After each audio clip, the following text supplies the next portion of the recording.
This is Paul Burnett interviewing George Leitmann for the University History series. And this is our 8th session, and it's November 30th, 2018. And we are here in the Berkeley Hills. And in our last session, we were talking about your research in the 1960s and your trips to many different conferences, some of which were inaugural conferences of new questions, new subdisciplines in your field, and in a Cold War context. And so we talked a little bit about meetings in the Soviet Union and Pontryagin. We talked about the controversy between Rufus Isaacs and Richard Bellman. We talked about risk and the assessment of risk, and we talked about your collaborations with Austin and Blaquière. And I think we still haven't finished with the 60s, because this is a really important seminal decade for you in establishing multiple strands of research. So I'm wondering if we could return to the 1960s, and if we could talk a little bit more about optimal control in some different areas. And optimal control in mechanics is something that you were interested in. Can you talk a little bit about the work that you did in that area? Now, I'm not really quite sure whether you're talking about applications in mechanics, or I think the actual maybe you have a particular paper. Yeah, so you published a paper in 1963 in the Journal of Applied Mechanics, some remarks on Hamilton's principle, and this ends up being important for your later research. And I'm wondering if you could talk a little bit about that and why it's so important.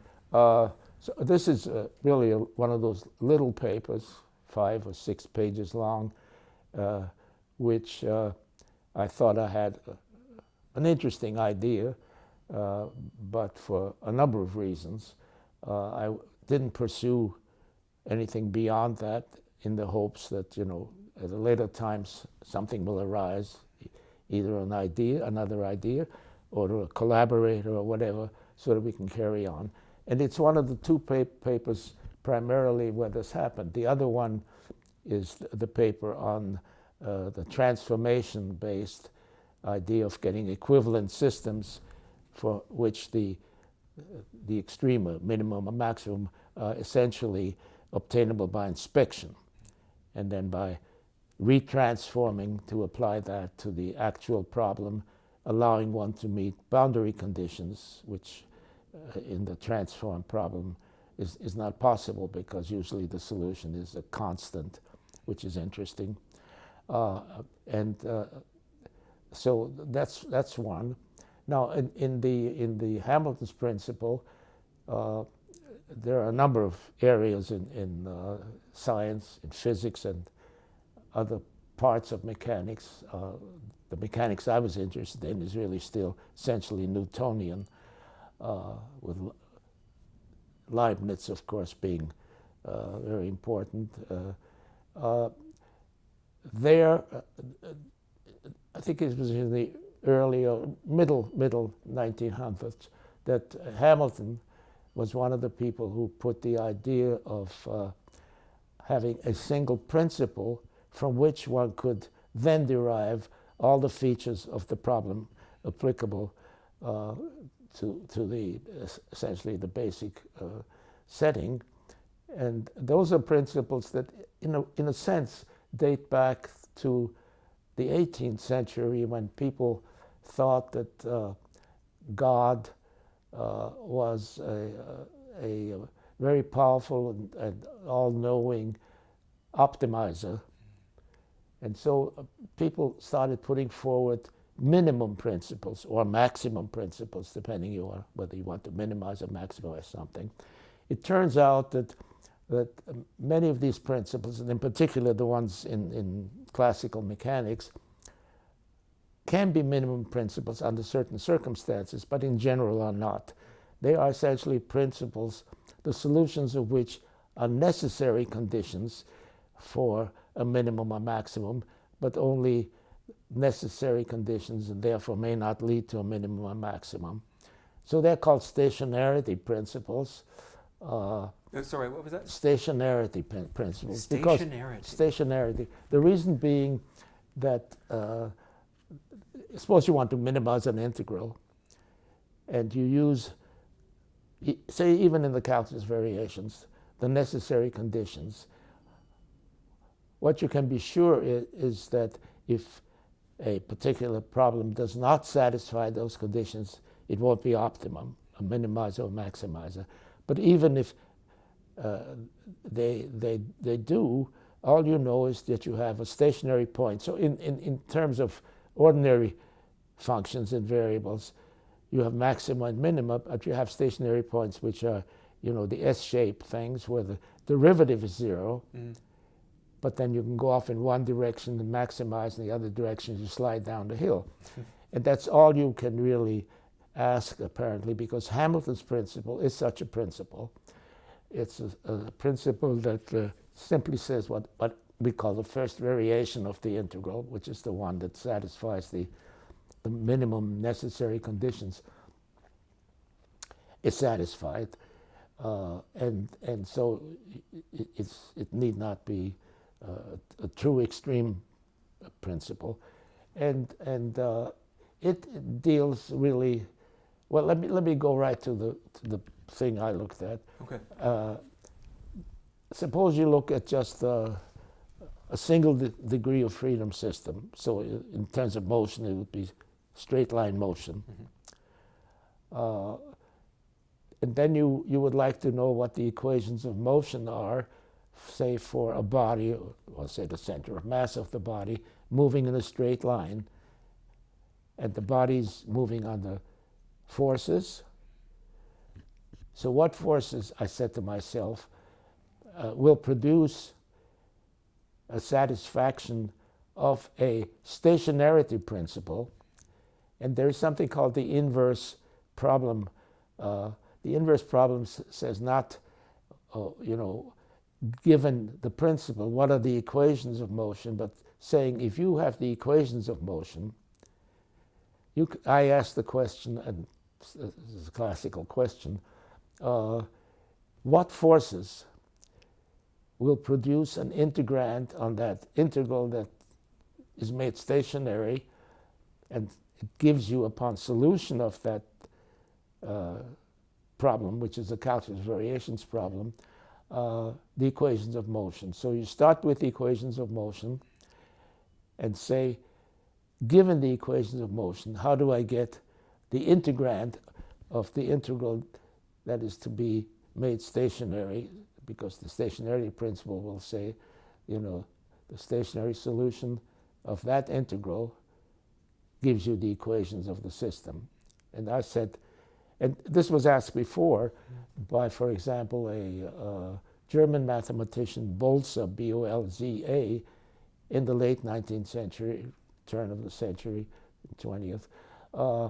And he also looked at a single degree of freedom system, but he simply said, what integrands do I get that way?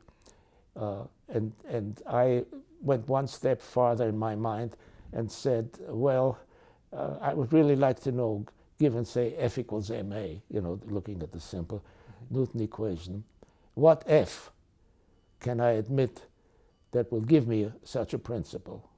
Okay? So that's what this little note deals with, but it's strictly for single degree of freedom systems. And I used Boltz's idea. It's interesting that it leads to a partial differential equation, and then if you look at the solutions, you have integers of first integers, and there's always an infinity for those problems. And then you can fiddle around and pick those so that you get an equation that will give you the answer to the question. Now, it's not, but because they're essentially constants in there, you can pick particular constants and get solutions, and others it's very difficult. So what I did is I looked at that partial differential equation, and I said, okay, I can solve that partial differential equation, provided I pick particular constants of integration, functions of integration, really, for partial differential equations. And so I ended up with possible integrands that were beyond what had been investigated before. In what you learn in undergraduate dynamics, you get a little bit of that, and then more so in upper division courses. But they are usually systems which have very simple equations of motion. For example, usually linear ones, and even Boltzmann had already advanced by allowing dissipation. In other words, frictional forces, which earlier were not allowed.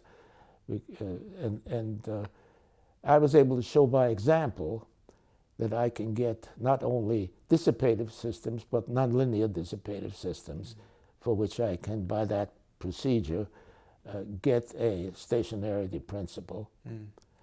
And so, and I left it at that. Right. You know, it's interesting that we didn't get back to this until probably the turn of the century, just about 20 years ago, a little later even, when it suddenly, in fact, I think I mentioned him before, Udvadia said, I think we can do more, and then we wrote a little paper together with him and one of his graduate students, and then he himself went on beyond that.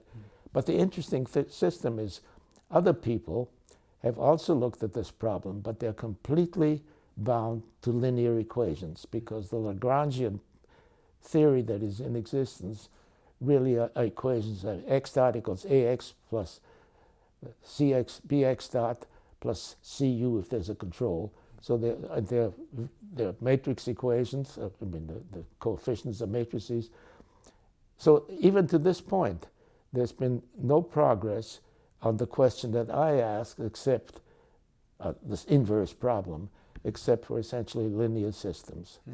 And that in turn depends on a result that professor in our department, Fei Ma, M.A., came up with how to decouple these equations, and instead of getting an nth order system, you get n decoupled equations. And in a sense, you're back then to the idea that you're really dealing with single systems, So in other words, each system is not coupled to the other system, although the whole system is coupled before he went through his procedure. And that's still work that's going on to this day. It's a completely not generally solved problem. Right. So it's, something similar, we won't go to it now, happened with the equivalent system problem. And it was again about the turn of the century when a colleague of mine in Canada, a friend, contacted me. By that time we had email. And said, I think a lot more can be done. I won't go into that now. But so these are the two sort of little ideas I had that lay dormant for 20, 30, 35 years. But that's always very pleasing, at least to me. Absolutely, of course. And then I begin to work with people who know more mathematics than I do, and we get results that are much beyond this. Well, we were talking the other day off camera about this shift that happens. Depending on the discipline, it happens at different moments. But in the 1960s, just for one example, take economics, where you're moving from these relatively static analyses to these really dynamic ones, and incorporating partial differential equations, which will give you this change over time that you're seeking, right? When you're looking at something like markets. Well, of course, in our case, we were still able to work with ordinary differential equations, because when I did use the equivalent system method, the big mathematician who first came up with this in the 1935 era, was a German-Greek mathematician. There's Theodore. Now my it'll come to me. Yeah, anyway, he was very famous. Mm-hmm. I didn't know his work because it appeared in German, and the first translation of it was just about the time when I was looking at the equivalent problem. But he was really the father of the equivalent problem. But he ended up with partial differential equations, and because of my transformation method, I ended up with ordinary differential equations. So that pleased me.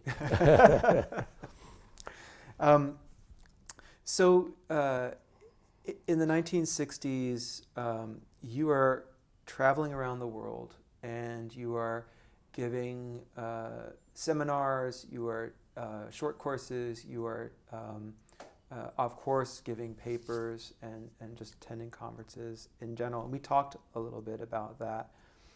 And we also talked about the Cold War largesse a little bit, that there was a lot of support for this kind of work. We've talked about that to some degree, but I think you had some examples when you were talking about there was a course at the Air Force Academy in Colorado Springs, I think, and you said that they were able to fly people out. Yeah. Can you talk Actually, that one wasn't at the Air Force Academy. Okay. It was in Colorado Springs. Okay. The Air Force Academy came in when they asked me to give a course there. Mm. But it was Air Force supported because AFOSR actually was the vehicle for this. Mm. Well, I thought about MI2 because I tend to wonder. Is I wrote down for the 1960 decade, with your help and to some extent, the meetings that I could recall, either with your help or by myself, and I'll sort of go through and stop saying more if it's one that's germane. Right. There was the London meeting in 59 first, where I got tangled up with a famous person and thought he was going to ask me a nasty question, but he didn't. Then the next meeting was the one in Stockholm, which was the 11th International Astronautical Congress. The Astronautical Congresses were probably one of the first ones that came up because, of course, the space age had started much earlier. Then there was a meeting in 61 in Tokyo, which was on space technology and science. And by that time, I'd become a consultant with Lockheed, so they not only paid for it all, but I got treated extremely well because they were trying to get a contract. See, the Olympics were ready to be in Tokyo for building a monorail. And so they had a PR company, and the PR company took care of me too. So that was very nice. There was a sedan. When I came down the steps from the plane, in those cases, there was still a lot of doing that. There was the sedan waiting for me, and I wasn't a vegetarian yet, so I got fed a lot of Kobe beef. I was taken to a geisha house, Oh my goodness. which was perfectly okay, that kind of thing. So that was Tokyo. Then in 1964, I went to the second all-union Congress on theoretical and applied mechanics in Moscow, and with a side trip to Leningrad, where I met a very famous Soviet mathematician. And I'll speak about that a little bit later. And also met Slava Isayev, with whom I had started to correspond because he had published a paper on what I had written using the classical calculus variations. I think it appeared in 57. And he solved exactly the same one, not knowing about this paper, of course, by the maximum principle. And so we started to correspond. So he was really my host, in a sense. Again, there's a little one-line funny story with this. We were driving in from the airport. It was the year when there were these terrible bog fires around Moscow. In fact, they appear in Smith's book, Gorky Park. It's that very summer that Gorky Park it takes place historically, was the summer I was there. There were bonfires or? No, bog fires. Oh, right. Yes. Okay. Oh, it's terrible. And they have it every year because, you know, the whole city is surrounded by these fields of, and once they start burning, of course, they're used for fuel anyway. And there was really, really bad weather. And I said to him, "Oh, this is just like in Los Angeles," I said, "with the smog." And he said to me, "Oh no, it's not smog, it's atmospheric condition." I'll never forget that phrase. By the way, just one more line. It was very hot. It was a terribly hot summer and those bog fires. And he said, "Let's get outside of the city to Moscow woods and have a picnic. And so we'll pick up some beer on the way."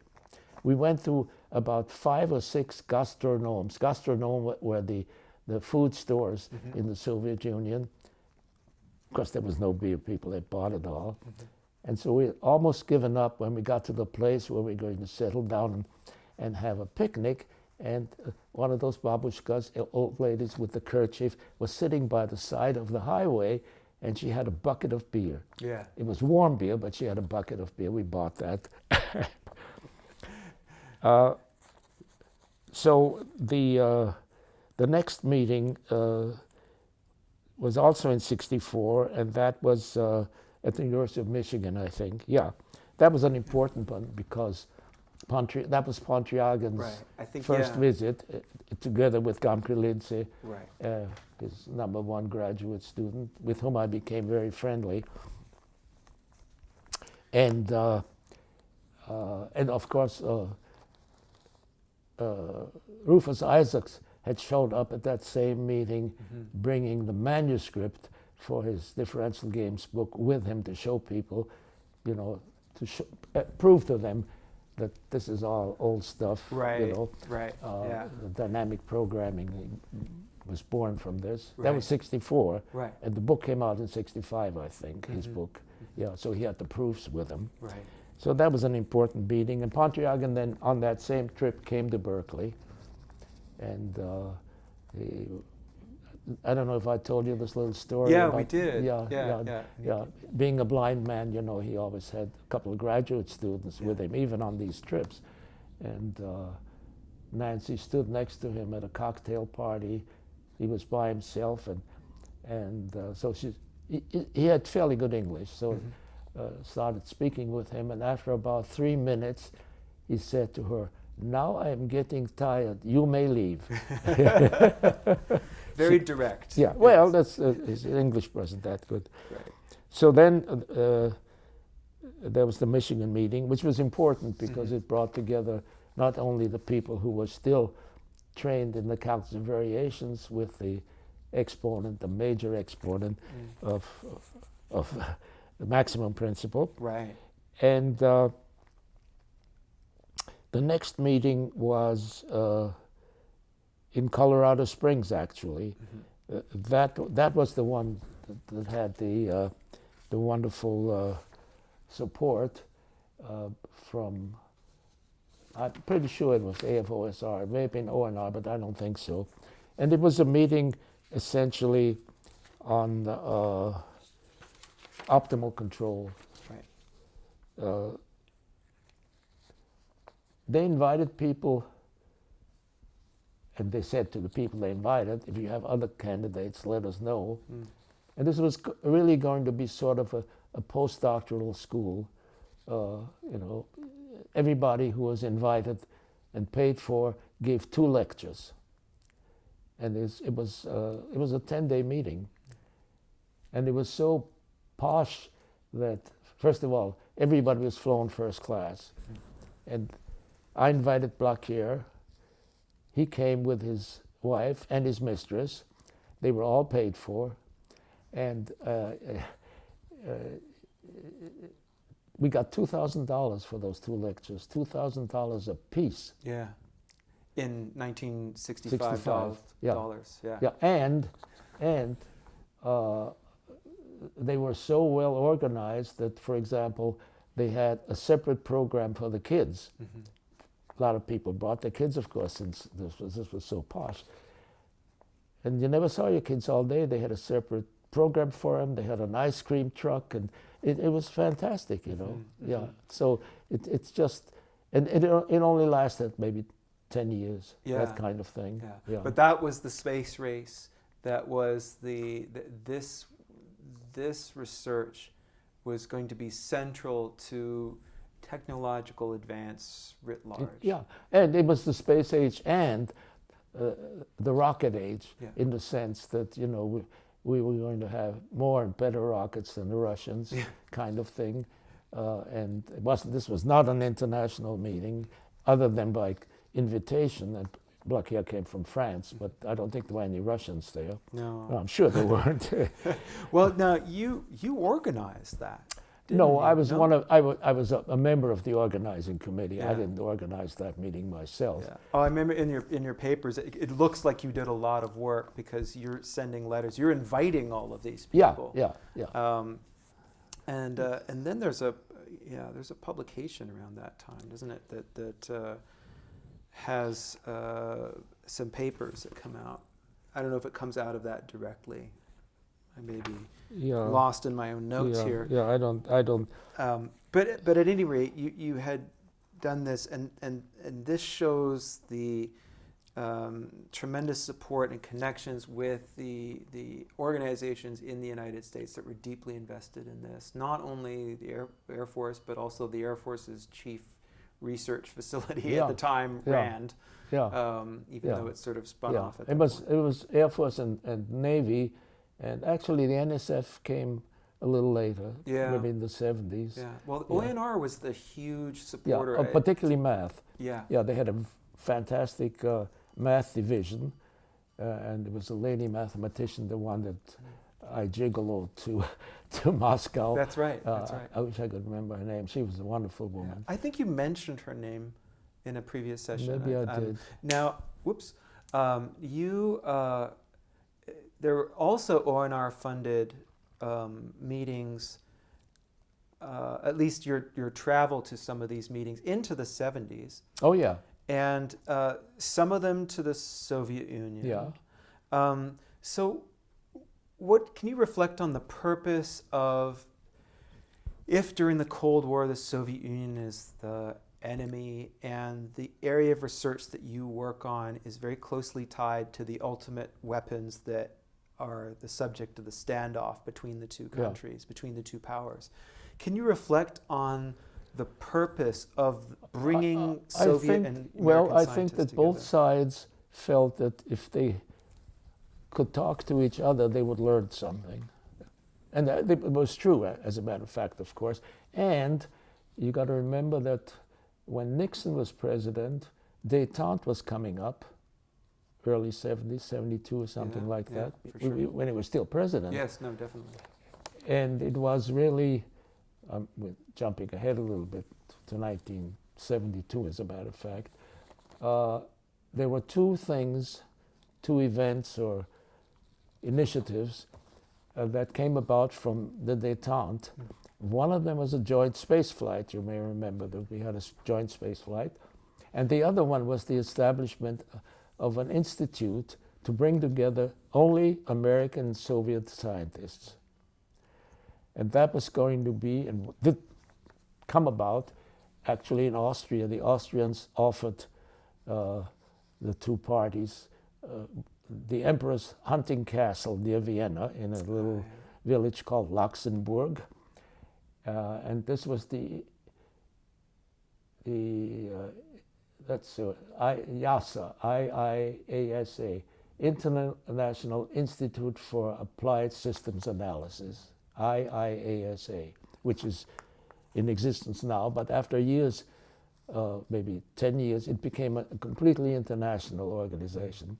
And it's still headquartered in this castle. And that's also where I met a number of very interesting people, and many of them still with me in a way. Right. But it's science diplomacy in a way? It's some way of bringing... I'm not sure how well that was thought out. Of course, the town thing was diplomacy, but the idea to bring just those two together really was a hope on both sides that they would learn something. Right down, you know. I don't really. It wasn't love for each other. That's, I think, I'm pretty sure. Yeah. You know, the original constitution of YASA specified that the president of that institute would always be an American, and the technical director would always be a Soviet citizen. And for example, one of my best friends to this day, just had dinner with him and his family a week ago, is Alexander Korzhansky. And he, to this day, he's 79 years old, still commutes between Berkeley, because all his family is over here, and Moscow to teach, because they can't find really highly qualified people to teach the basic math and science. Everybody wants to go to business school. Right. Yeah, it's the you know, it's the thing. Right. So and it's also interesting that one of his sons, the younger one, is still, even though he essentially grew up, got his PhD at Berkeley, sort of impressed with Putin. Wow. Okay. You know, sort of he's really there to make Russia great again. Yes. Right. And the father simply can't understand that. Yeah. Just as he can't understand his older son, who became a capitalist because he grew up as a socialist. You see, so you get these interesting interactions. Yeah. And we have wonderful discussions all the time. You know, they came to our place where I live for dinner a little over a week ago, and then it goes on for hours because, you know. So much to tell. Yeah. Right. No, it's very interesting. So I became peripherally attached to YASA. Partly I gave a few lectures there, but primarily through the people I met there. Yeah. And of course I went to Vienna a lot of times, so every time I went to Vienna I took the side trip. It's about a half-hour bus ride from the center of Vienna to Luxembourg, and it has it's a small village with very nice houses and fantastic gardens, the Emperor's Gardens, and also a very good beauty parlor. Nancy likes to get there to have her hair done. So there's a number of conferences that you're attending in the 1960s. It's astonishing, and I think I've remarked on this before. And I'm wondering about, by the end of the 60s, if there's a shift in your thinking or your approach to, you know, we've talked a little bit about you're working on control optimization and this shift to work on games. So I'm wondering if you could talk a little bit about, we've talked about Blaquière a bit, and your work with him. In terms of the work, how do you make the decision to move into that field? Is it through these encounters with scholars that you're... Only in part, I think. I think it has a lot more to do with the people you, like Blaquière, with whom you work very directly. So I think we sort of, I don't want to say inspired each other, but sort of pushed each other in this direction. It was already in the middle 60s when the emphasis went from optimal control to games. So it was the beginning of people talking about differential games, maybe 5-6 years into that era. And we recognized, I think, there's not great recognition, that if you can go to game theory, then you've already subsumed optimal control, because optimal control is just a single player game, much simpler therefore, and you can get much more easily get results. But nonetheless, we've simply gone into a generalization, and it also opens up a larger field of application. For example, economics, among others. You see, so that I think made an interest, and some of the people that I came into contact with, there was a man, a very good friend of mine now, Alain Horry in Canada. When he retired, or half retired, he taught at the University of Geneva until recently, who had also gone into this move. So, and there were others, who sort of got transported into it. Almost all the people that eventually became either friends or collaborators or both, most of those had gone into some aspects of game theory, or at least as part of their interest. And this is a person like Bill Schmittendorf, for example. I might as well mention his name. Sure. Whom I met when I gave a lecture at Northwestern University, at Evanston, I think. And that must have been in the late 60s. And eventually moved to UC Irvine and became a professor there and retired a few years ago. And we began to look at that as one of the interesting things to do, both cooperative and non-cooperative games. Again, we're jumping maybe a few years ahead, but in my association with another organization, in fact earlier, was what the Italians call CISM. It's International Center for Mechanical Sciences. And it was really a UNESCO initiated and supported operation in Udine, a town in northern Italy, near the Austrian border, in fact. I started, possibly through my contact with Italians in general, and being conceived in Italy, maybe that helped. I became interested in contact with CISM in Udine, maybe in the latter part of the 1600s, and I was appointed to the Scientific Council of CISM almost at the beginning.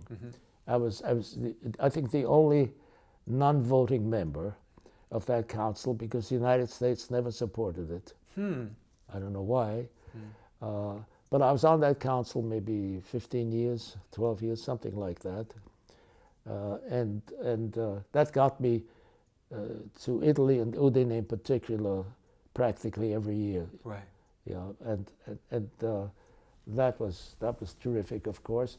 And then in 1973, I gave a short course there. And by that time, we had gone from 2-player games to n-player games. Right. Okay, so now, of course, you have to drop the idea of zero sum, because there's no zero sum, so it's a more complicated. And then in 1974, my lecture notes for that course were published by Springer Vienna. So they just took the typed notes I had and essentially cleaned them up and published them in a monograph, a paperback monograph of some 75 pages or something like that. Right, right. And that was, only 4 or 5 years out of the 60s, Right, right. I mean, I'm thinking about, the field of economics, and game theory starts to make its way into that field. I'm not so sure about differential games. It's not until the early 70s, I think. Yeah. And so that would be coterminous with that move that you and your colleagues make. So I'm just, I think we talked a little bit about this off camera too, that there's this work on control optimization that is strongly supported by the military, for example, but also by the NSF. And there are all these conferences, all these contacts are made. And then at the end of the 60s, you have a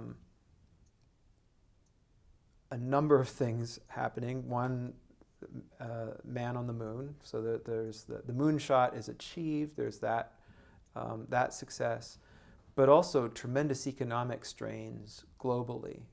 The United States is facing a problem with the Bretton Woods system, the rising costs of Vietnam, the rising costs of the Great Society programs, and there's a real focus on economics and economic problems.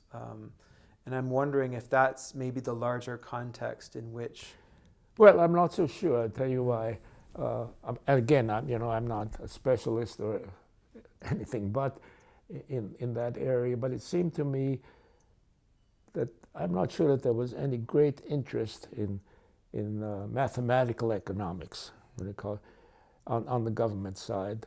And the whole idea, which of course permeates the politics of the system even today, is there are these Nobel Prize laureates and whatever who say one thing, but my gut tells me that that's not the right thing. I heard the president say that exactly the other day. Right. Okay. And so I think there's always been a certain amount of, we call it fear, essentially adversarial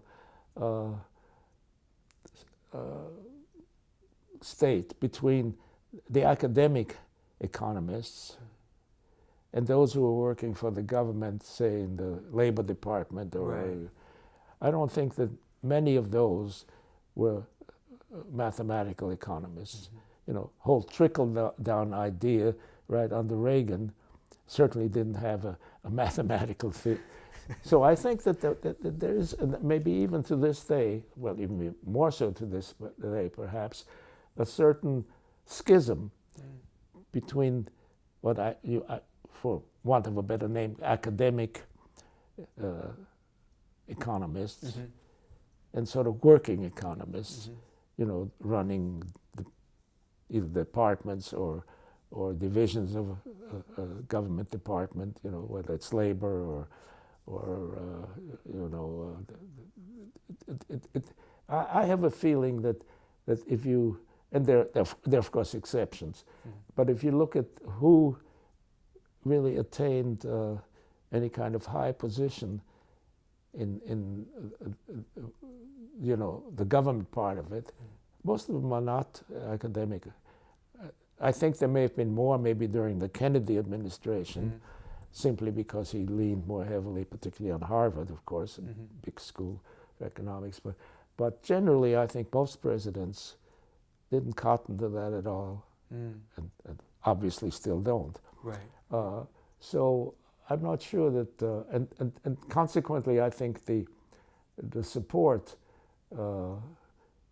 from the government was certainly much smaller for that research effort. Oh, absolutely. So, Yeah. so what I'm suggesting is that there's this state support of the research that you and others are doing in this whole world and across all these countries, the United States and the governments of these other countries as well.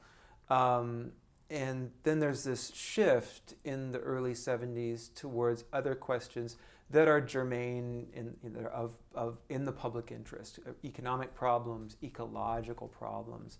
These things become more important to a number of stakeholders.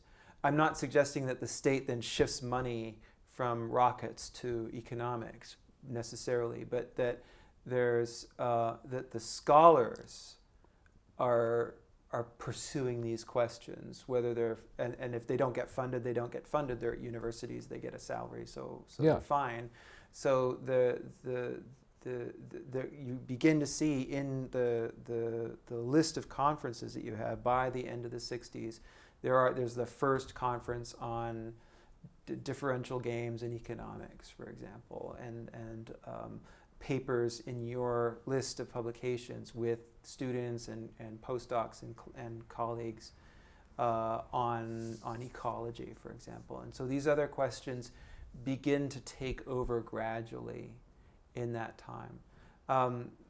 So I wonder if you had any reflections on that, or if that's just something that was really organic for you at the time. I think it was organic, and it probably was of less interest and maybe consequence even, that since I was not at that time in a laboratory type field that was essentially all theory, all paper, the most money I needed was to support students and maybe the computer center once in a while. So the amount of money that I needed and often got was peanuts to what people got, for example, in very applied or very expensive equipment fields. You know, we take about particle physics, for example.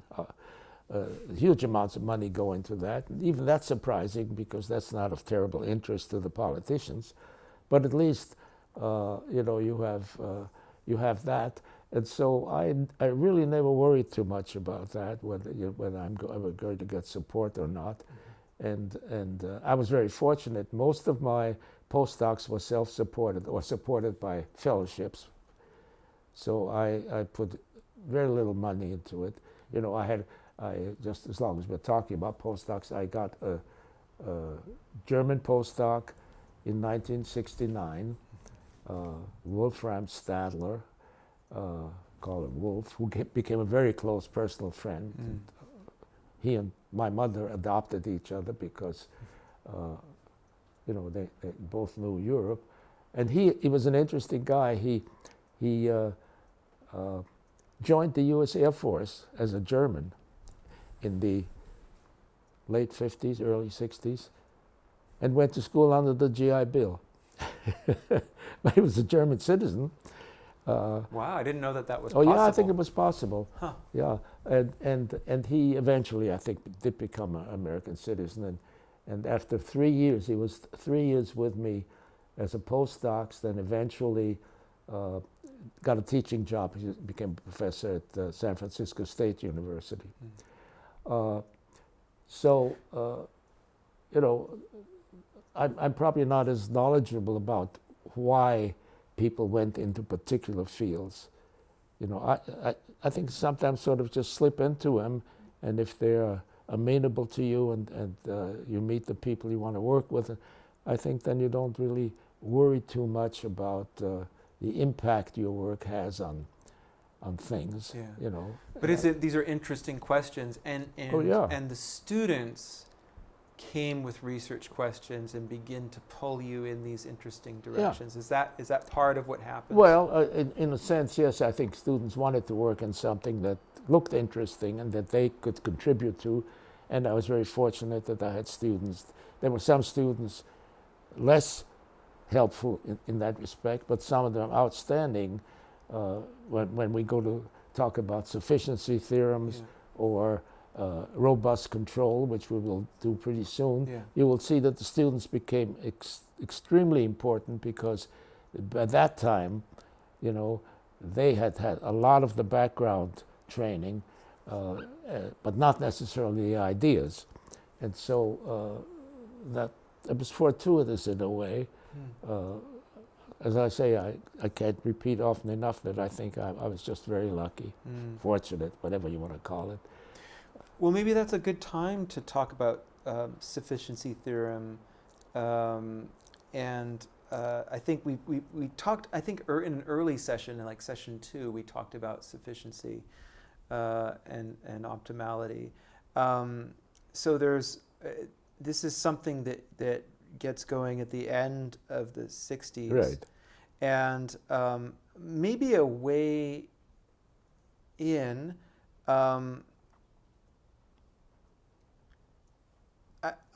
I'd like to get an understanding of sufficiency conditions and why, and sort of explain the difference between sufficient conditions and necessary conditions. Well, first of all, it's the nomenclature that gives you that.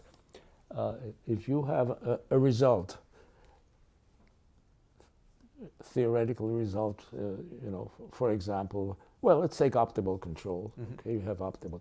Optimal, first of all, is a misnomer, and most people, almost to this day, and I learned that only pretty quickly, you don't want to call a control that satisfies the necessary conditions optimal. So in my books, I call them extremal.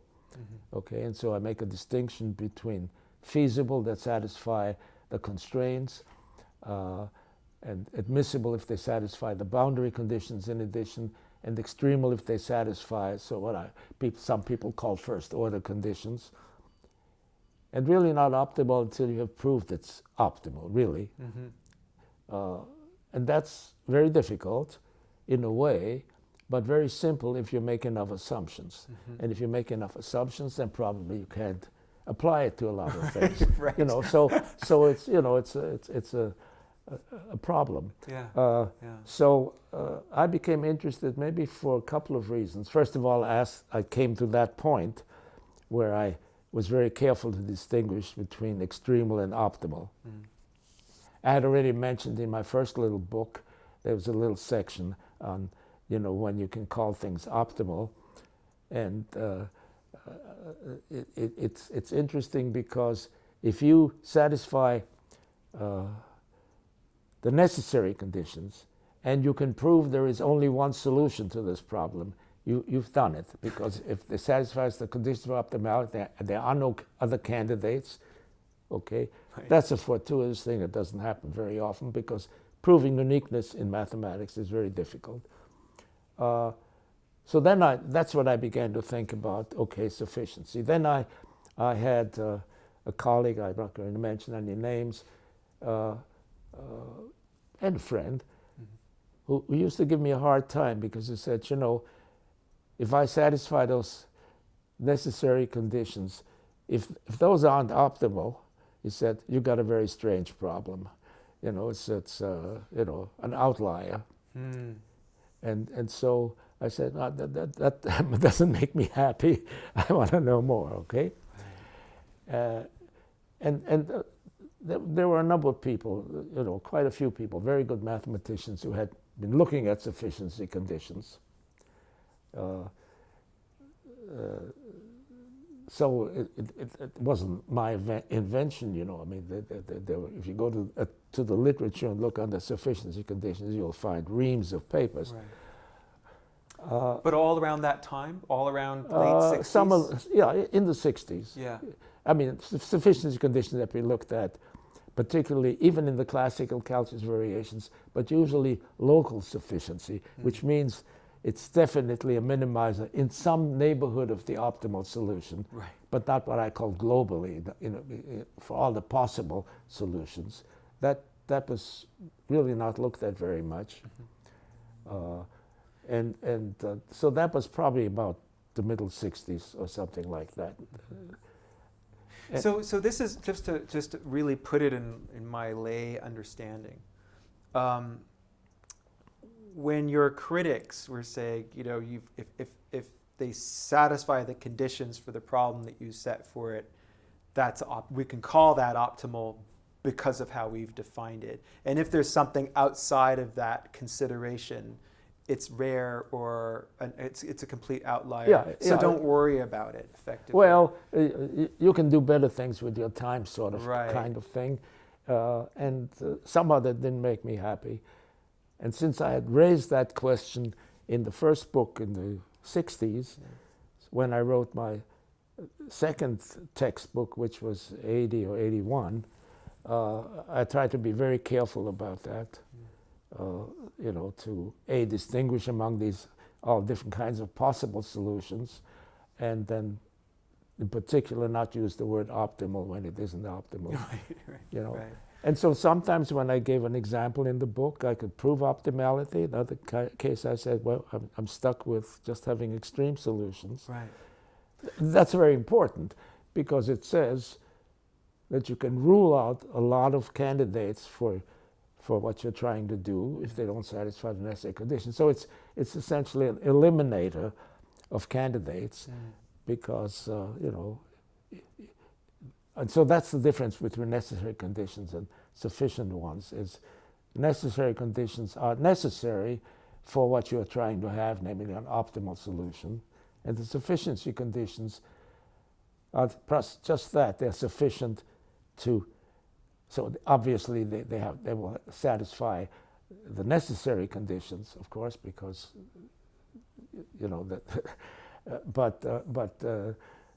and then the question was to come up with reasonably straightforward sufficiency conditions. So I was very fortunate.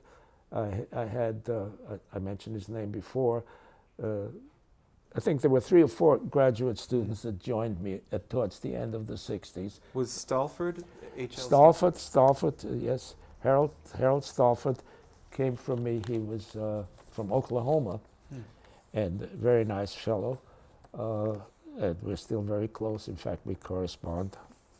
And then I had a student, a Chinese student, Wang, W-A-N-G, who worked with me on sufficiency conditions. So there may be 1 or 2 papers with him. And then I had another student who came to me about that time from Belgium, Francois Liet.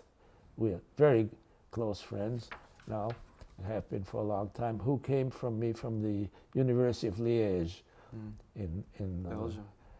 Yeah, and in Belgium, and he was interested in dealing with constraints, and in particular, up till that time, most of the constraints we had dealt with were constraints on the control. But sometimes there are constraints on the state, the actual variables describing the system. For example, you want to avoid a certain area, so you say, you know, that's a forbidden area. Or, you know, you want to make sure that they don't stray too far away from what you can achieve. So you put constraints on it. And he did some work, that his dissertation was really on state constraints as a basic topic. And then, yeah, I think we had talked, and then a little... Schmittendorf too, right? Yeah, well, Schmittendorf wasn't a student. Schmittendorf was, yeah. He worked, yeah, he was a professor. He eventually came, as I say, to Irvine, which would make it very nice. And it wasn't really until the 70s that some additional students came in, and they were more interested in application. I had one student who worked on cooperative and non-cooperative games, Saul Rockland. Then another student who, by that time we had started to talk about avoidance control, in other words, how to avoid collisions, that kind of thing, and he worked on that. Agarwal, he was an Indian student. And at the same time, I got my first Israeli student, Shaul Gutman. He came to me just around 1970. And his main interest was to protect Israel from their enemies. So he was interested in control problems, and particularly games, pursuit evasion games, for that reason. And so that he started to work with me on that, and he was very good. And these are all people that I'm in close contact with. In fact, people like Gutman and Liet, I used to see almost every year, and some of them come to visit me here. Goodman comes every year. You know, so it's like a also family. on a personal basis. This is a terrific plus, of course. Right. Right. And so there. Here. Let's see. Yeah, we were still on sufficiency. We were still on sufficiency. Yeah. And so they're kind of expanding the number of constraints, or the number of things that can be considered constraints. So the state was static in the older model, right? Well, it's dynamic now. Yeah. Yeah. So it's a function of time. Right. Or whatever other variable is the independent variables. We always say time, but it could be something else. It could be distance or something. And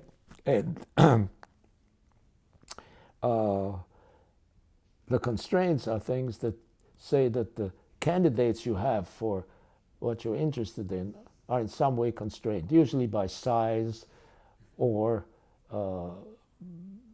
by sort of constraints that say they can't wander into certain regions. You know, if you want to avoid a region, then you have state constraints that say, you know, they must be, for example, greater or less, or follow some contour in terms of, you know, where they can be, that sort of thing.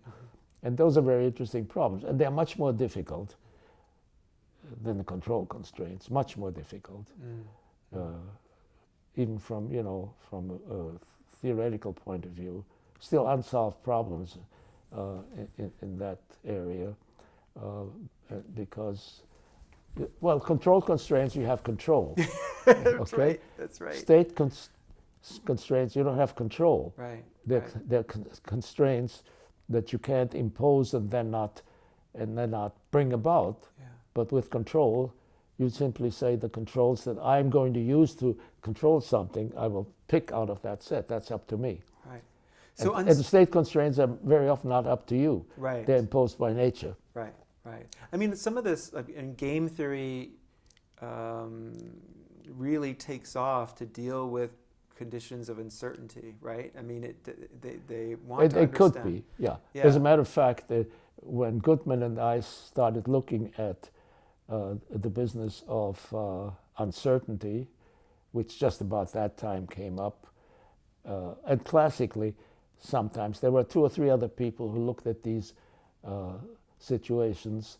Well, first of all, you want to divide the realm of the kind of math you want to use to deal with uncertainty into, are you going to talk about deterministic or random uncertainty? Right. So are you going to deal with statistics? And that, of course, means that the kind of distributions you have for your uncertainty would be normal. You know, people very often say, okay, it's a bell-shaped curve, you know, the outliers and this, of which kind of approach that, as we talked about before, there have been big critics. Right. And others, I think that for a number of reasons. First of all, I'm not a statistician. Number 2, I can deal with situations where I can say that I can impose the bounds of the uncertainty by simply saying how much of it can I stand under the worst of circumstances. Right. So I say in earthquakes, I'm not going to get myself a situation where I can take care of every earthquake. But let's say I'm not interested in doing it beyond, I don't know, 9 on the Richter scale or 10 on the Richter scale, okay?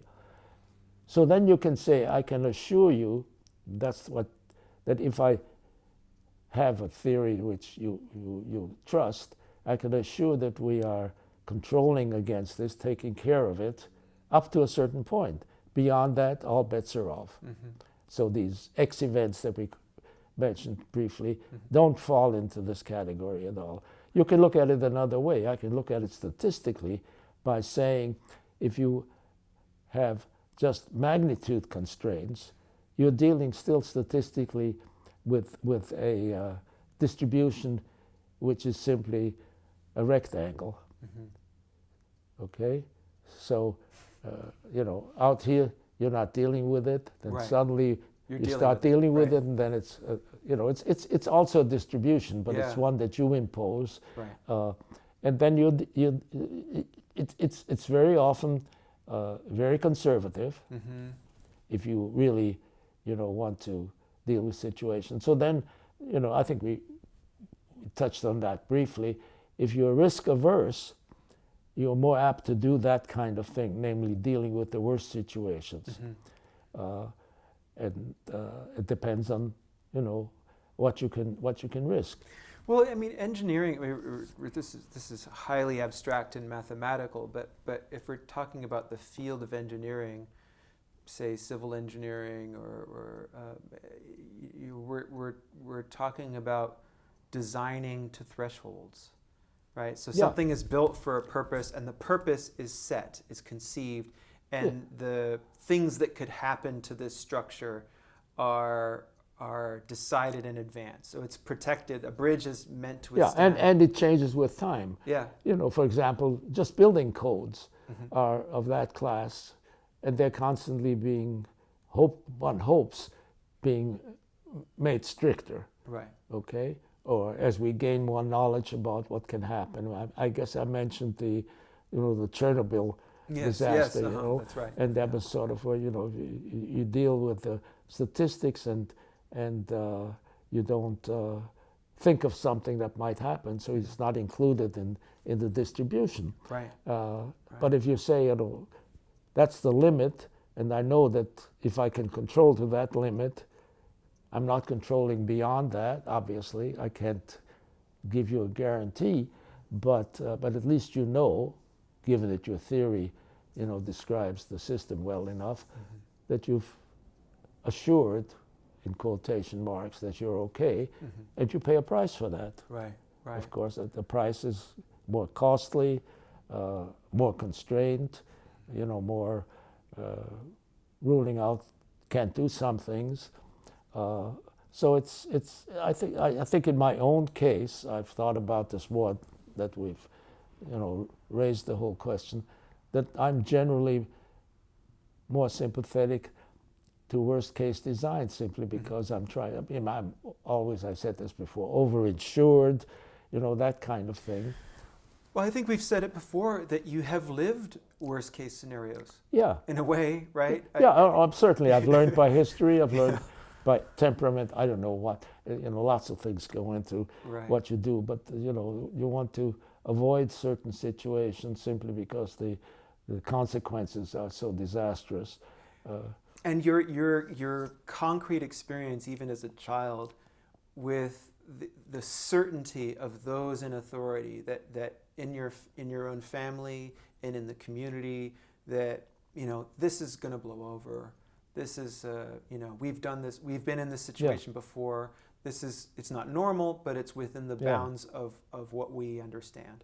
And it went so much further than that. And I can't help but think that shaped you. And it makes you leery. Yes, absolutely. Yeah, no question about it. Right, right. So these things don't come out of the ether, and I haven't given it a lot of thoughts. I've thought about it, of course, over the years, but I didn't really. I don't want to say waste time on this kind of thing.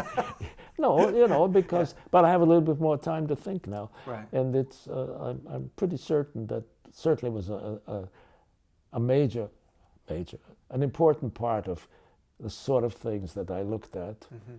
Yeah, yes. So across these areas of inquiry and techniques and subjects, there is an effort to account for uncertainty or bring uncertainty into the equation, if I can describe it in that way.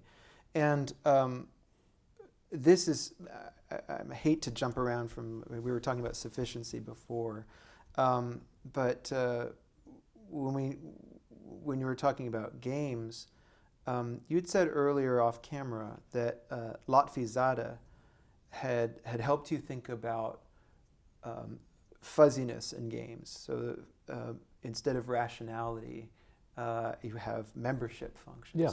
So is that another example of this kind of moving from this control, and if you're talking about optimization, or these sort of stepwise decisions in game theory, to something more unpredictable, something more complex? Yeah, well, I think as far as I've penetrated into fuzziness, it's certainly an awareness and a way of dealing with uncertainty, and dealing with uncertainty in a fuzzy way, even though people are wrong if they say it's just statistics, because distributions and membership functions look alike very often. But again, I think in both cases, and Latvia and I talked about this a lot, what is the applicability? Now, it's a very nice and important and a beautiful theory, for example, for verbal language, for language. In other words, you say, what is the class of beauty? And so you can look at a person and say, he's a number 2 in beauty, that's not very beautiful, or she's a 10, right. That kind of thing. But to me, and he agreed with me really, for that kind of linguistic uncertainty, both theories are really prescriptive, because who is going to make up the membership function or the distribution in the statistical case? Now, in the linguistic area, where, just take beauty as an example, the attribute, his feeling was that you can survey, do this by survey. You can ask people,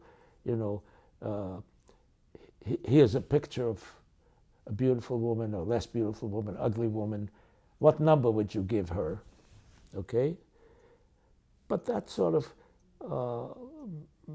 makes it, again, it's a little bit like survey-based medicine. Yeah. It's not, or behavioral economics. economics. It depends on whom you ask. Yeah. And statisticians always feel that they have certainty plus or minus something. I don't really believe that, because their samples are still selected. And they're sometimes not very large. So this is why we haven't predicted the outcomes of elections extremely well, I believe. So for example, Latvians became extremely famous, of course, deservedly all over the world, and the Japanese particularly like that. You will see ads to this day that say this vacuum cleaner is designed using fuzzy set theory or something. Right, yes, yeah, that's right. Well, then somebody, and it's a question of setting a thermostat, what number do you put on thermostat if you wanted it cool, less cool, pleasant, warm, warmer, hot, that kind of thing. Well, you can then, as a designer of thermostats, simply arbitrarily put that as a membership function, and then you can design the thermostat. And that's fuzzy logic. Well, it's fuzzy logic because the person will see on the thing the word warm or cold or whatever, and he'll set a given number. Yeah. But I don't think there's anything to do with the actual situation, because it's essentially a linguistic problem. Right. Made numerical. Right. Right. It's normative. And Yeah. It's not. Yeah. So it's not prescriptive. In other words, it won't tell me to get a warm room or a cold room, right. because you haven't even decided yet what's warm and cold. Right. So no. So it's that dichotomy, and it's true in game theory. Because rationality doesn't really exist in the real world, and so what you assume in a game to model the real world I think is very, very iffy. Yeah. Yeah. Now, if you are even a bureaucrat, I'm not even talking about dictatorships, but a bureaucrat who will say, how do we allot money to do certain things? And I think this is a good thing, that's a bad thing. Well, you already essentially made up the membership function in your head, and you've made up actually the whole idea that classical rationality-based game theory may be prescriptive because it says if people are rational, or whoever, the players, then this is the best thing to do. But as soon as you deal with the real situation, you can't say, I'm describing what's going on. Right. And so I think there's a very big dichotomy between whether a theory is descriptive or prescriptive, or what has to be put more into the theory to make it descriptive. And people have done that, of course. Now Selton and people after him have tried to put psychology into the process, and that makes it much more useful as a descriptive tool. But until that point, when we just say, okay, we'll get a Nash equilibrium that's optimal, if, Right. And so I think that, and I'm not really sure how much people think about that, particularly in the political arena, or even in the operational part of the government. This is why I think what is so attractive to people that in decision making is that drawing a curve like that, and it's visual. It seems utilitarian. Yeah, but Right. it's very dangerous. I think the whole trickle down theory of economics is sort of based on that kind of thing, and then when you add how what you got makes you make a decision, then you're really in trouble. Right. And you see this. I mean, I think every day it proves to me how important the meaning of words are, and how they're misinterpreted or misused, or either on purpose or not, and how people really don't take irrationality into account. They think that these people know what they're doing, and there's a lot to be done yet. Yes. Yeah. Well, you're working at this time in the late 1960s. You're trying to make abstract models of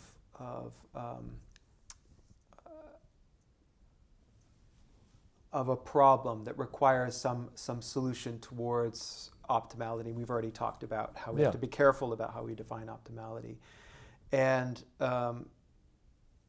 you and others are trying to introduce both more precision and more caution in terms of what is being defined and whether or not this can bear any relation to something in the outside world. Yeah. I mean, if you're going to let something unfold in time, then you have to use different techniques to reflect a continuous change and how these variables change in relation to one another.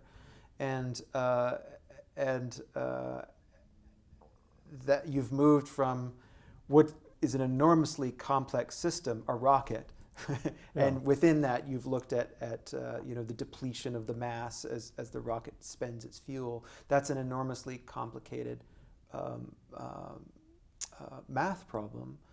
And you moved into something like economics or something like ecology, where you've got the interdependent relationships among all of these variables. And that's something that's happening across the board. You're trying to develop new tools and take old tools. Well, I think a lot of it has to do with the people I worked with. Yeah. When, for example, in economics, I was very lucky to work with and become friends with, who was then a professor at UC Davis, Henry Wan. And then his wife is also an economist, different name, Simone Klemhout. And he eventually became a professor at Cornell, that's where he is now, Emeritus. And we, you know, I can't say he taught me economics, but at least he made it palatable to me, and he would provide essentially primarily that part of what we did, and I would try to do the control part, okay? Yeah. But, you know, he learned that also quickly, so that was fine. And I'm just looking at, in fact, when I looked at, where was it now? I wrote it down. Well, applications, for example. Yeah, there it is. So I took economics first because we started earlier with that. Yeah. So with Henry Wan, I'll just name the title of the paper, Differential Games of Duopoly, Differential Model of Oligopoly. Yeah, so I'm just mentioning these, and we started this. So we had some interruptions there, but Yeah. we were talking about the collaborations with Simon Klemhout and Henry Wan, and a number of papers you did in the early 70s, a differential games model of duopoly, a differential game model of oligopoly, in equilibrium patterns for bargaining under strike, a differential game model. And we were talking off camera about this collaboration as something that is illustrative of a shift in your approach from studying optimality to thinking about stability and stability theory. Can you talk a little bit about the difference between optimizing something and rendering something stable using stability Sure. theory? Well, I think in the kind of optimality that we're talking about, this particularly in the control part, maybe less so in the game part, there's usually some quantity one wants to maximize or minimize with constraints, okay?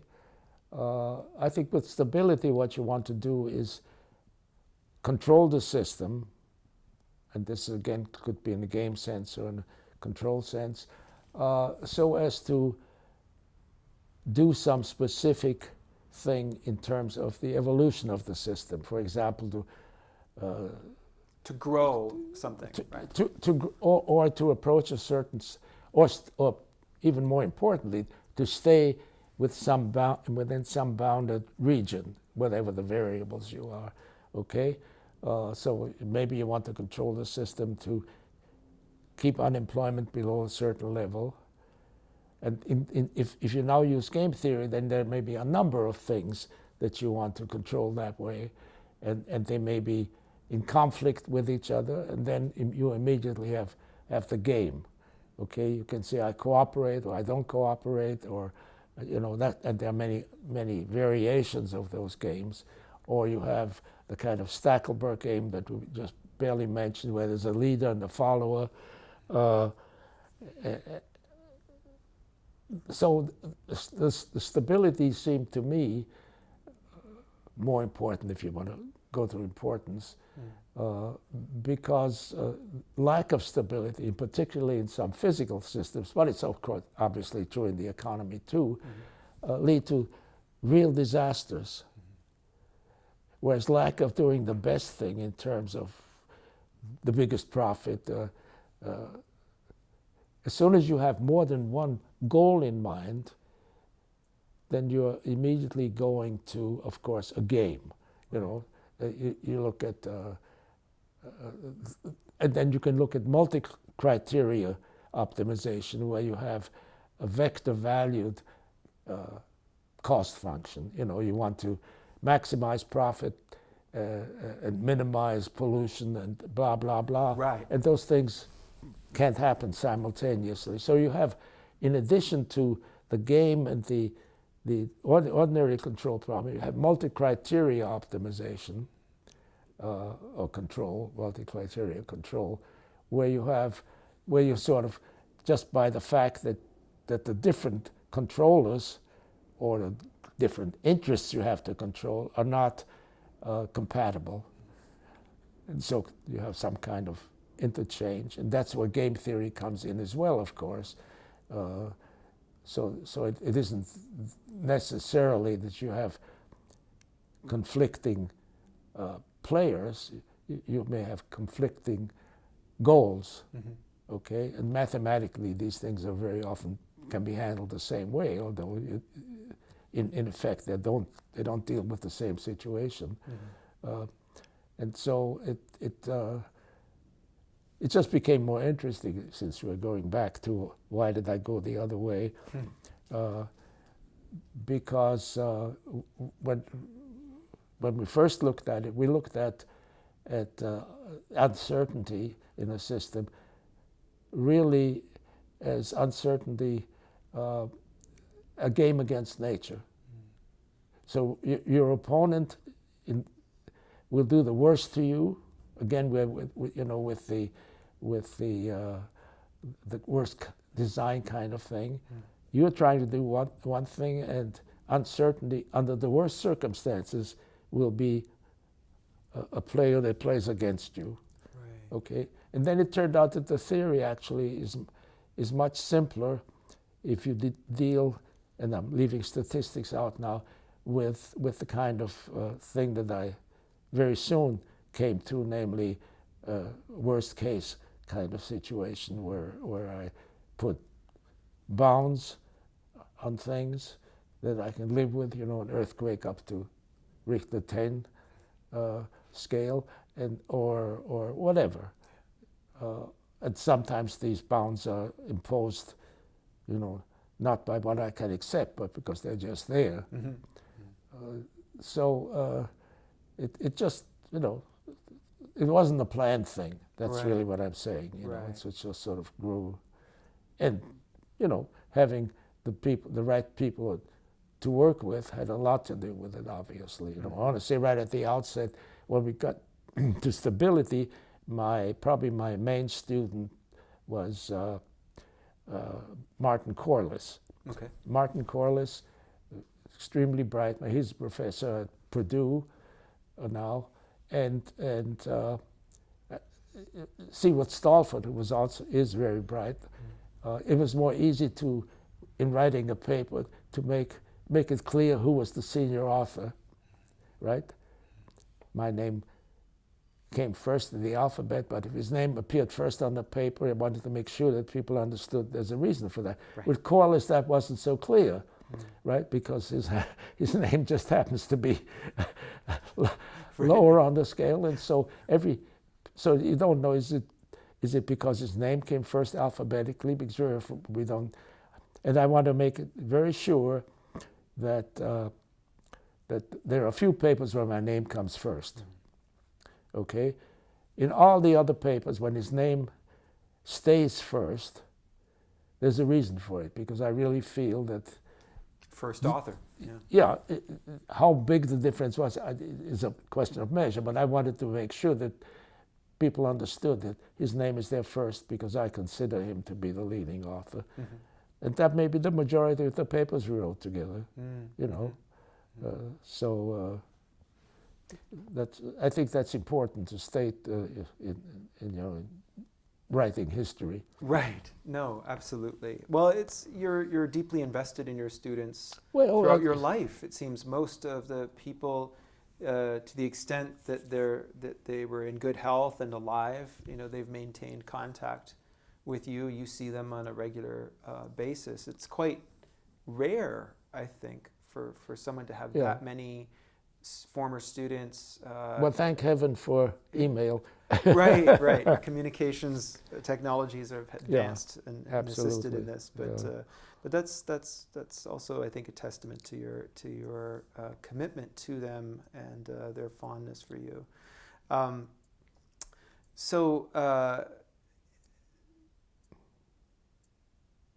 Oh, right. Okay. Yeah. So we were talking, and I think we were talking about how I was struggling with stability theory in economics versus a control problem or an optimization problem. And I think you explained it really clearly that if you if you have a certain objective in your system, that would be stability theory, where you need to maintain unemployment within a certain range, and everything else is built around that. Whereas optimization is setting a maximum or a minimum for different constraints. And I'll let you clarify. What you want to do, I think, is in optimality is that you have some goal in mind. Okay, it may be numerical, or it may be just, for example, in a pursuit evasion game, one wants to get away, the other one wants to catch the one that gets away. So you have opposing aims. Okay, that makes it in that case a zero-sum game, of course, because what one loses, the other one gains. The other one gets away, wants to maximize the distance, but the other one wants to minimize it. But that's different from a stability problem where you say, I want to control or do something to keep the system either within bounds or actually go towards a certain point. Okay? And you can do it under uncertainty. This is why people have thought at some time that uncertainty is your opposing player. If you want to be risk averse. Okay? Right. And so these things are not completely separated, of course. They aren't, yeah. And there are some people who like to do stability of optimized systems, that kind of thing. And I'll just give you one example. That has to do with something we haven't talked about at all, is the information that you use. And that's not my forte, but there is the variables that you rely on to give you information about the control that you want to do. For example, classically, the calculus variations, it was just time, or the independent variable, not call it time, okay? Then people became more sophisticated and said, but why not base it on more information than time? And I think I may have given you the little anecdote with Professor Lyotov, a very famous mathematician, Soviet mathematician.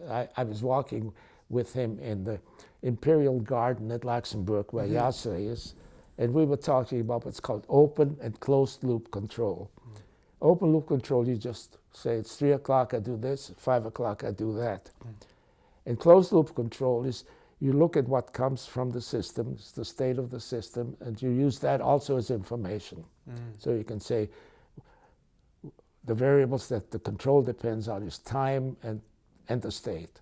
And then you can go beyond that and say only part of the state, because I may not be able to measure all of the state, or the state is very uncertain, and those are refinements, but generally there's that thing. And he said, well, as an example of open loop control where we only look at time, we take our 5-year plans, he says, in the Soviet Union.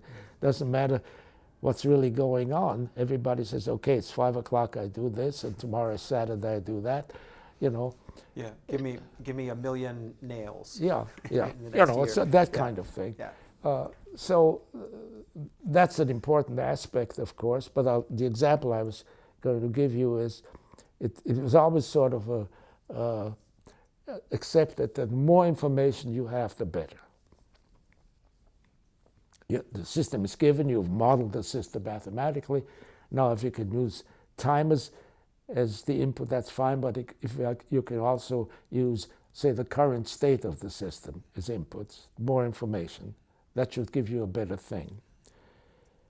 And I came across, with somebody else's example, but I came across it, and it's in my book, the second book. Suppose you say, okay, I'm going to use more information, time, and the state of the system. And then using that information, I want to optimize the system. For example, in that example, you want to drive the state to zero. So in a sense, you have also put a little stability idea into the thing, but that's your goal. Right. Okay? And it's interesting, you get an infinity of solutions. And they all say, you do this, and then you jump to doing that. And so there are discontinuity surfaces that you jump so from doing the maximum to doing the minimum. It's like in the rocket. You put the thrust to maximum thrust, and then you let the rocket coast for a while, that kind of thing. Okay.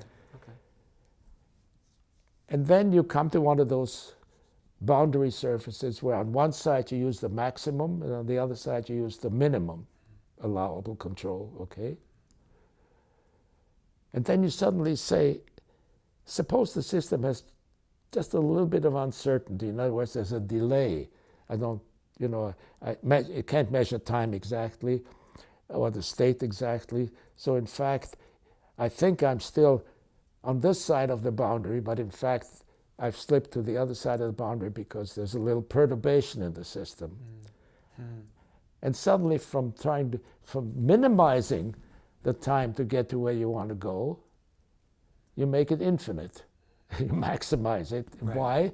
Because the system will go across and suddenly realize it's gone too far. And now it'll go back and again have that little delay and come. It just did this back and forth. So it's kind of a feedback system. That's right. And so instead of going nicely and then switching again and switching, getting to zero eventually, it just stays at the point where you're switching from one type of control to the other, say from maximum to minimum, but you have a little error and you actually have slipped into the wrong region. Right. And now you dither back and forth. Okay. So it means you never get away from that point. Right. And it's okay. So in fact, you've maximized the control. You've in fact made it infinite because you never get to where you want to go. Right. And so you have to be aware of that kind of thing, and that's a stability problem. Right. You see, because it's kind of functional instability. It's the system, by allowing uncertainty to tell you that or by not allowing it, that you haven't got a good system. In other words, it's not really a stable system, because a stable system says no matter if there's some perturbation, you can deal with it. And in this particular example, no matter how small the perturbation, as long as it's finite, but you'll run into this difficulty of dithering back and forth. So that's an inherently unstable system. It's essentially an unstable system. Right. And you can, if it's simple enough, you can decide when that's a possibility. Not every solution that you have will have that difficulty. Okay? But when you look at the particular solution you are looking at, you want to be aware of this kind of possibility of, in fact, going completely crazy. If the system were perfect, that couldn't happen. Right. Yeah. I mean, a well-designed system, we were talking about this earlier with respect to Chernobyl, but a well-designed nuclear reactor can have something like a negative feedback system where if the system starts to overheat, it reaches a certain heat threshold and it trips an automated shutdown. So it'll automatically shut down the reactor in a safe manner. Right.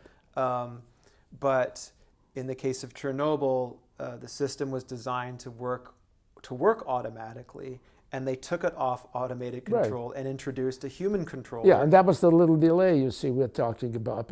Right. Yeah, so that's clear. So, but you could have an optimization problem and a stability problem with respect to the economy, for example. Let's say your stability system is you want 2% economic growth per year. So organize your system so that is the stability, right? But there's also maximum and minimum constraints. So you want to set a maximum threshold for unemployment and a maximum threshold for inflation. and there's a relationship between them, and you have other variables, right? Yeah, So that well, can be that's an a very optimization. complicated system, Yes, of course. it would be a very complicated And in system. addition, of course, you have uncertainty built into the system because you're dealing with people, Yeah, you see? So that's a system that you can never think of as a perfect system. yeah, So any theory that is based on perfect information is suspect, yeah, and you have to be careful. right. See, right, that's I think that's the lesson. right. And so you have to depend on your gut. Yeah. Well, we seem to have a mixed system. We have a market society, and we treat the market as an information processor. But we have these other sort of crude mechanisms of governance, where we have a money supply, we have an interest rate, and we have a rate of inflation. Yeah. And those are fairly crude things that we manage through a central bank or a Federal Reserve or something like but that. you see, it's very hard to determine in a system of that kind how far you can go, you see, because of the uncertainty. Yeah. And then you have the human uncertainty, and then you have the historical uncertainty of events happening that you don't have any control over. Right. I mean, whether it be a terrorist attack or Supply of oil. global warming, we really don't know what this is all going to because we don't, we can't really say how bad it could be. It's just what you do know as a worst case designer is that you rather do something than say maybe that's not what's going to happen, because again, it's one of these things where the consequences are just too great Right. to take. So you have to be risk averse, is what I'm saying. Right. And of course, the people who are against that say, no, what's important is that unemployment is low. No, I mean, it's quite and anyway, Yeah.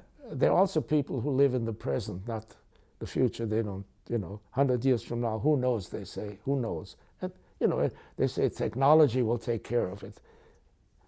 Maybe it will. That's certainly possible. The question is, can you take the chance? Yeah, and do it in time. Well, that's right. Right. That's right. right. Before we leave we're now getting into the early 70s. So before we leave that entirely, there are some, we talked about the density of travel that you undertook in the 60s. You were taking multiple trips per year around the world, going to conferences and meeting folks working on these problems, and it accounts in part, I think, for the rapid migration of your interests and switching gears from one set of techniques to another, and one field to another. But you also you did have some time for some personal travel, and I'm wondering if you could talk about some of these trips that you did. Well, I can take a couple of particularly interesting examples. For examples. There was the meeting in Akademgorodok, I think it was in '68. Yeah, and we did talk about that, I think, didn't we? And you took a side trip from there.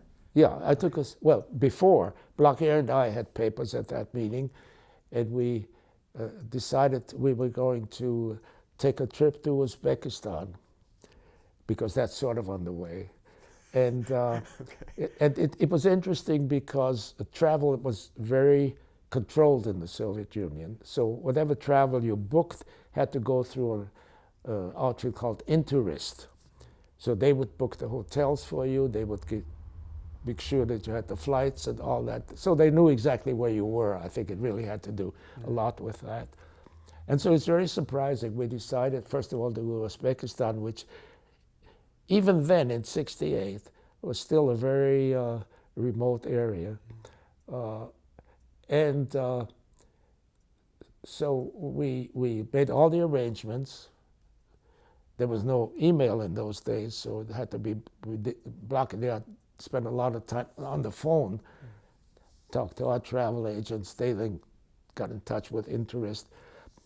And we decided we were going to go for about 10 days, pretty long trip, before going to Novosibirsk, which is the airport next to Akademgorodok.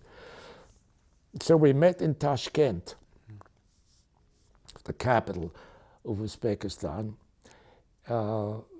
He came from Paris, I came from Berkeley. And it was the year when they had the big student riots in Paris, 68, yeah. Right. So he was a little leery about doing this, but we had arranged it all. And we met in Tashkent and had obviously the same hotel, in fact, a room together. And he was immediately going to try and call Paris to make sure everything was okay. First, there was no telephone in our room. But I noticed there was a telephone outlet, you know, two little screws. And so we got in touch with the management, and they said, okay, they can install a telephone for us. But there was a woman, actually, didn't have a screwdriver. So when she attached the little wires for the telephone, this wasn't a plug-in switch, this was just 2 wires, she used a fingernail. She tightened the screw, fine. Anyway, it was useless. The lines were completely tied up. There was no way to get to Paris. So, you know, that was just a worry for the whole trip. Yeah. So then from Tashkent, we went to Samarkand, and then to Bukhara, and then back to Tashkent. So we spent 3 or 4 days in each of these cities, which was really terrific. What were the striking differences for you? Was it, you mean in the city, in the streets, and you? Well, first of all, it's a culture which is not really European, of course. The religion is, of course, Islam. Just absolutely wonderful buildings. You know, Islamic art is, of course, very geometric and tile work, and just beautiful stuff. And we were able to visit the grave of Tamerlane, called Timur in Uzbek. I have a friend now who came from Uzbekistan who is a professor at University of Hawaii, but that's another story. And it was fascinating. So I think it was in Bukhara where there were a lot of people from Mongolia.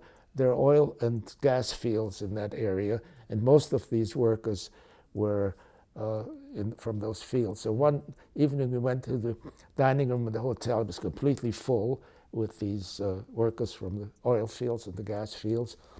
And we found a table where there were 2 of them, and there were 2 seats. So they sat opposite each other, and Blackhair and I sat opposite to each other. And they had a bottle, it wasn't vodka, it was cognac sitting at the table. There was only about this much left in the bottle. And they just each took a swig about every couple of minutes. And suddenly, one balled his fist and just hit the other one straight in the nose. That started a riot all over the place. We were the only Westerners. But the waitresses were terrific. They were these really strong Soviet ladies. Within 10 minutes, they had thrown all these people out of the place, you know. But there was a huge fight. As soon as this guy hit it, then somebody else hit somebody, and everybody was drunk. And it was like a movie. Sort of. Yeah. On the other hand, in Samarkand, we were going around town. It was wonderful. We didn't have any guides, absolutely. I must tell you, nobody followed us. We were completely free to do what we wanted to do, except we had to stay in that hotel, of course. So we got to our hotel, and it was just around noon, and so we went into the dining room. It was beautiful. All the tables were set up, you know, that there was the flatbread there, and there was the mineral water standing there. So we sat down and, you know, started nibbling on the bread and having a little mineral water, waiting for a waiter to come. That's another big story in the Soviet Union. And suddenly, a bus pulled up in front of the hotel, or the dining room. And I looked out, and it was a tourist bus from East Germany, from the People's Republic. So there were tourists, East German tourists. We had not met any other tourists. We had met one American. And so the leader of the group obviously marched up to our table. We were nibbling on their bread, I guess. And he clicked his heels together, you know, as they do in Germany, like that, you know. And he looked down and he said, "Here sit the Germans," in English. Yeah. And I had this wonderful experience that I had before, you know, in Epinal. I looked up at him and I said in German, "I'm afraid," I said, "I don't understand a word you're saying." He left us alone. We had our table to ourselves, so we nibbled on their bread and drank them in the water. It was a great trip. It was really terrific. Yeah. But then flying from Tashkent, we met again and took the plane from Tashkent to Novosibirsk. I sat, and it was tri-motor, very much like the Ford tri-motor, you know, almost the same plane. And you sat across the people, and there was a little table, even with a lamp on it. There was it was wonderful. Well, sitting across from me was a lady from Siberia, you know, and she had a baby. And the baby was crying before takeoff. And so I made faces at the baby and stuff. She handed me the baby. And for the next 4.5 hours flying, I had this baby with me. For your sins. Just one other one is, once in Georgia, I flew. Is in Tbilisi, Georgia. Yeah, Tbilisi. Yeah. That's another trip that's coming up. Those trips, but we were flying from Tbilisi to Moscow, and in those days, internal flights in the Soviet Union were very inexpensive, and so it actually and the situation of the food situation was very bad. The distribution, organization wasn't good, and so peasants actually found it worthwhile to take their produce by plane to Moscow. And so I sat next to this Georgian farmer, peasant, and then on those planes the food was minimal. You got a little bag, and it had black bread and a pickle or gherkin in it, and that's about it. But for 4 hours, right? Yeah, you know, it's not a lot. And but he had a gherkin in there, was minimal, you know. I had a nice gherkin and a piece of bread. So I gave him my gherkin. I was a friend for life, you know. On the other hand, these peasants were trying to get onto the plane to be able to take their produce to Moscow. And then the plane was full and they just closed the door. These guys were knocking from the outside trying to get in from. And one other one, I once flew from Moscow to Leningrad on an internal flight again, and they had overbooked. So instead of keeping people out, they took the seat divider out and put a third person in. So it was a little uncomfortable. Anyway. Incredible adventures. I'll think of other things later. Yeah, yeah. Well, we should perhaps pause now and make sure to tell stories. Let's continue with the travel motif. A little bit, yeah. Those are fascinating stories. Yeah.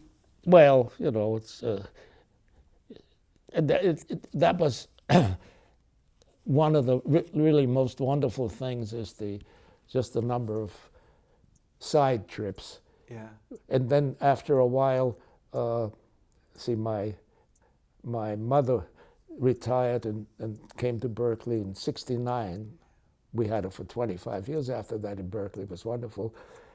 So Nancy was no longer insisting on staying home when we took trips. So from then on, most trips she came with me. Wonderful. You know, sometimes when it was an exploratory trip, then on the next trip she would come along. And she never went to the Soviet Union. Yeah.